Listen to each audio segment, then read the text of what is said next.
Recently, there was a discussion in one of the classes at Temple University in the Africology and African American Studies department about who is Afrocentric or not, based on various measures of what is employed by the student in his or her own understanding of the texts concerning the foundation of knowledge and the corruption of cultures which persist. In fact, what seems to have been unclear among the students was whether there was any difference between Afrocentrism and Afrocentric. Yet, no one mentioned Afrocentrism. No one mentioned Afrocentrism. Rather, the students, in my estimation, spoke of Afrocentricity as the highest political tradition of Afrocentrism or African liberation. Some students argued that Dubois was not Afrocentric, and so too was Fanon, because they were not centered on Africa and still relied on European traditions within their strategies. It was as if Dubois and Fanon were not significant because they were not Afrocentric enough. Regardless, what they were was part of a tradition we call Afrocentrism. I'm Renaldo McKenzie, and welcome to another episode of the Neoliberal Round podcast. This is part 2, I believe, of a series that we are doing here at the Neoliberal Round entitled Reflections in Africology. I'm chronicling my journey in the PhD program at Temple University in Africology and African American Studies. Today's topic is I'm sharing a presentation on Afrocentrism and Afrocentricity. The question is, how does Shara Balakrishnan approach Afrocentrism and Afrocentricity? How does she differentiate between the two? And of course, this is a paper or presentation I'm presenting to Dr. Mazama, who's the chair of the Department of Africology and African American Studies at Temple University. She's also the professor for the Afrocentric paradigm class, and she's also the author of the Afrocentric paradigm and many other essays and books and so on. But let's continue with the presentation or the article. Now, continuing, I said that Shara Balakrishnan attempted to delineate between Afrocentricity and Afrocentrism in her article entitled Afrocentrism Revisited: Africa in the Sense of, or Africa in the Philosophy of Black Nationalism. Again, Shara Balakrishnan attempted to delineate between Afrocentricity and Afrocentrism in her article entitled Afrocentrism Revisited: Africa in the Philosophy of Black Nationalism. Now, she does not make the mistake of downplaying the contributions of any to our history, but discusses the history and development of Africa and its struggle for liberation within the historical. In a sense, Balakrishnan, in her essay here or article here, attempted to reconcile the divide between those who advocated for one kind of liberation and Africanism or Africanity for another, and brought clarity to the debate by suggesting where and when Africanism and its rich tradition begins, transcending Afrocentricity to considering the rich historical and political traditions and contributions towards African liberation, beginning with the first evidence of African civilization. Balakrishnan's approach is macroscopic and broad, or considers the general and the whole instead of looking at particulars or aspect of African reality, to move the tradition and experience, or to make the tradition and the experience inclusive. Nevertheless, she makes a comparison between the whole or the general, that is Afrocentrism, and the particular, that is Black nationalism, and Afrocentricity, and so on. Balakrishna, I apologize here, I noticed an error in my article. Now, Balakrishnan splits up Afrocentrism into political traditions or movements such as black nationalism, Garveyism, and Afrocentricity or the Afrocentric movement. In terms of describing Afrocentrism within the tradition or movement of black nationalism, Balakrishnan uses a Marxist notion of self to conceptualize how, through strategies or systematic means, Africans became dispossessed of self. So the repossession of self through self-discovery and developing a consciousness of resilience defined the black nationalist movement of the 19th and early 20th century. We're talking about Pan-African movement, Garveyism, Negritude, the Black Panther and independent movements. All these came about as part of this was part of this Afrocentric or this Afrocentrism that or this black nationalist movement that led to a consciousness of resilience. According to Balakrishnan, in this sense, Afrocentrism, and I'm quoting here, I'm quoting directly from Balakrishnan's article. In this sense, Afrocentrism belonged to a political tradition known as black nationalism, having formed one of its earliest variations. Unlike in the Europeans' mold, the nation of black nationalism or the notion of black nationalism did not emerge technocratically with the modern state. Rather, on the collective level, black nationalism has concerned the African's dispossession of self, which is an ontological alienation consequent of the continuous subordination of black life to capital, whether through slavery, colonization, or apartheid. In the pursuit of self-repossession, or talking about self-sovereignty, black nationalism seeks to infuse blackness with meaning and personhood, with liberty and destiny. Afrocentrism locates Africa as the necessary starting point for this project. From Africa, a validity or a vitality lay in its uncovered histories, in its resilient rituals and material cultures, which, despite all manners of repression, preserved on both sides of the Atlantic, uniting a people otherwise consolidated only through sheer violence. In the words of Archie Mafehe, Africanity thus constitutes a combative ontology, and earlier we used the word Africanity, and she's borrowing from Archie Mafehe that says Africanity thus constitutes a combative ontology across a genealogy of struggle extending from Pan-Africanism to Black Power, Black Consciousness, Negritude, and Garveyism. Afrocentrism has shaped Black politics around Africa's provocative place as a praxis for resistance. So that is one tradition of, or that is part of the tradition of Afrocentrism. Now, in terms of describing Afrocentrism within the tradition of Afrocentricity, according to Sara, Afrocentricity is part of an academic movement that started in, and by, I apologize, according to Shara Balakrishnan, Afrocentricity is part of an academic movement that started in universities in the US, largely by Shanti and others such as Karenga in the 1960s. Balakrishnan leaves out Dubois' contributions and Shanti's role in developing or linking Afrocentricity to a paradigm in the 1980s. For Balakrishnan, while Afrocentrism is a political tradition of liberation, Afrocentricity is part of the rich tradition that is Afrocentrism, and so too is the contributions of Fanon and Dubois, Booker T. Washington, Blyden, Baldwin, Morrison, Douglas, and Garvey, so on and so forth. Balakrishnan's essay revisits Afrocentrism as a foundation for the Black radical tradition.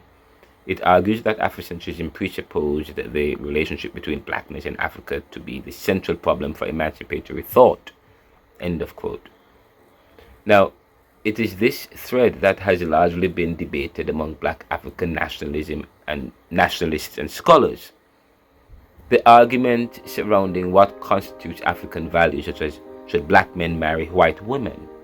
Should black people vote? Should black men have black Jesus? Are we still Marxists, feminists, and postmodernists? Should we call ourselves niggers, Negroes, or the names given by our colonial masters or African ancestors, such as should I still go by Renaldo McKenzie? But of course, my great-grandfather is Scottish, a white Scottish man who met this black Jamaican mixed with Maroonage history, met in Cuba and produced several sons, and I'm part of that lineage. But whatever the twain, for Bob Marley, so the question continues. And I'm going to say this again. It is this thread that has largely been debated among black or African nationalists and scholars. The argument surrounding what constitutes African values, such as should black men marry white women? Should black people vote? Should black men have black Jesus? Are we still Marxist, feminists, and postmodernists? Should we call ourselves niggers, Negroes, or the names given by our colonial masters or our African ancestors? Should we drive Teslas and wear Nike? Should we backslide and not go to church? Should we go back to Africa? For Bob Marley, he resorts to a new religion, that is the I or Rastafari. Fanon had said we must do something revolutionary, meaning starting from nothing or from scratch as tabula rasas in the book Wretched of the Earth, he says that. But that is defeatist and creates more abnormality, as we cannot deny the reality of being which is bound up in who we are or who we have become. We will create something new that is informed by what we now know of our own histories. Importantly, these rich debates, conversations, and questions have defined our rich narratives which have contributed to our history, that have created many forms that have represented Afrocentrism, or that represent Afrocentrism. For Balakrishnan, Afrocentricity is a form or aspect of Afrocentrism, or represent a moment or a period and movement in Afrocentrism and history. Afrocentricity rose up in the 20th century as a challenge to institutional politics and included several waves from Diop forensic applications, deconstructing African civilizations, to Dubois sociological studies and Afrocentric pronouncements of Africa, to Ashanti's philosophical applications within a scientific manner. Balakrishnan discusses the history of Afrocentricity from Edward Blyden to Ashanti, but then stated that Afrocentricity is a movement which started in US academic institutions in the 1980s. This seemed quite contradictory. Balakrishnan wrote in her essay that in the 1980s, the term Afrocentrism came to represent this school of inquiry, following the 1980 publication of Afrocentricity by African-American scholar Molefi Kete Ashanti. In her historical analysis of the development of Afrocentrism, Shara Balakrishnan interprets Ashanti's Afrocentricity, and I'm noticing another error here. Shara Balakrishnan interprets Ashanti's Afrocentricity as a period in our history that led to the reasserting of African identity by many adopting African names and styles and embracing African traditions and spirituality over Christianity, such as embracing Islam over Christianity. According to Balakrishnan, and I quote, born as Arthur Lee Smith, Ashanti adopted an African name in 1976 in place of his Anglo-American appellation. A ritual undertaken by inheriting black studies. Thousands of Afrocentric practitioners, including Ron Everett, who changed his name to Molani Karenga, and Leroy Jones, who changed his name to Amiri Baraka. The choosing of an African name is participatory in as much as it contributes to the total rise of consciousness, writes Ashanti in Afrocentricity. According to the text, Afrocentricity constituted a philosophical perspective associated with the discovery, location, and actualization of African agency within the context of history and culture. It located Africa's past as a necessary starting point for political and social freedom, not in the least because it provided the foundation for conceptualizing a free Africa as a prophetic horizon. Afrocentricity also emphasized the importance of cultural self-styling as a political practice, readopting an African identity, restored the protection of heritage and the burden of history to black communities whose dehumanization in the form of sale and commoditization had demanded the disavowal of any essence beyond objecthood. In this manner, Afrocentrists approached Africanity as a historical consciousness requiring specific embodied practices. From the 1960s to 90s, Afrocentric teaching spread through grassroots political channels on the community level, but remained closely tied to academic institutions. The arrival of black studies on American campuses transformed curricula into sites of controversy, indicted for the myriad ways that racial supremacy remained reified in their objectivist knowledge. Black studies program, especially in Los Angeles and Philadelphia, became vocal progenitors of a new African history, built as a Eurocentric counterforce. Monographs of Afrocentrism were printed on all black presses based in Baltimore, Philadelphia, and Oakland, written mainly for non-academic audiences. In the 1990s, Afrocentrism also spurred the successful campaign for separate Afrocentric high schools, such as Imhotep in Philadelphia, with opponents arguing that teaching Afrocentric curricula would be no different than Christian schools with creationism. And of course, this is something that Edward Blyden promoted and tried in Africa, and he himself tried to become the missionary to missionaries on a mainstream cultural level. Probably Afrocentricity most famous hallmark remains the holiday of Kwanzaa, initiated by Karanga in 1966 as an important component of Kawada. Of course, this all happened, you could point all the way to Biden. However, Balakrishnan failed to appropriate. However, this is another critique I have of Balakrishnan here, is that she failed to appropriate Pan-African history and tradition accurately. Shanti did not develop Afrocentricity, but built on the tradition of Dubois, who developed the sociological approach to African history and experience. In fact, it is said in Africology that it is widely believed that it is Dubois, credit is given to Dubois for developing the term Afrocentric. And of course, Shanti's Afrocentric paradigm resolved the discontent among disciplines and institutions that attacked African studies and scholarship as being interdisciplinary and in conflict with other disciplines. Now, Dr. Mazama in the Afrocentric paradigm discusses Ashanti's Afrocentricity as a discipline, science, and modus operandi, as against Sara's description of Afrocentricity as an academic movement developed in between the 1960s and 80s. Balakrishnan provides the historical traditions of African history from the 1500s up to the 1980s. However, Balakrishnan does not reduce Afrocentrism to a principle, but a political tradition. Balakrishnan reduces and dilutes the potency of Afrocentricity, describing it as a single movement, stating that Afrocentrism involves long narrative grassroots political historical traditions that is not simply a movement. Then advances the concept of Afrocentricity as a movement in U.S. Academy in the 1980s to pursue liberation through African thought and praxis. For Balakrishnan, Afrocentricity is the movement that pursues Afrocentrism, which is a long narrative tradition regarding history in Africa, grassroots political language among black communities for generations, which spans the beginning of life as we know it up to now. It involves victory and struggle, which have both come to shape the African in the world today. A world moving towards economically a technological, globalized, and socially multicultural neoliberal world. The economics link the social and the ways cultures and societies have been historically organized and how they change. For Balakrishnan, Afrocentrism, unlike Afrocentricity, confronts the problem of race twofold. Firstly, through a racial revolution, which is a critique of history, and secondly, the critique must be from a uniquely African vantage point.